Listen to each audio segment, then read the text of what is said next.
नमस्कार मंडळी. तर आजचा व्लॉग सुरू होतोय मालवण पासून आणि आजचा प्लॅन आहे थेट सिंधुदुर्ग किल्ला एक्सप्लोर करायचा. मग काय डिरेक्ट आम्ही पोहोचलो मालवण जेट्टीवर. आमचे कॅशियर आधीच तिकीट लाईन मध्ये रेडी. 100 रुपये पर पर्सन तिकीट घेतलं आणि आमची पावलं सरळ निघाली बोटकडे.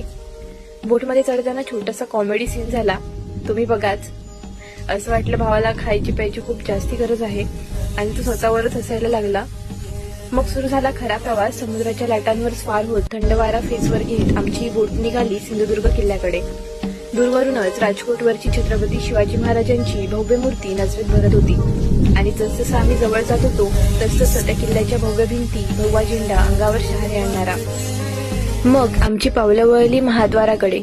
निळाशार समुद्र आणि त्यात उभी असलेली ही शिवलंका, लिटरली डोळ्यांचं पारणं भिडणारी.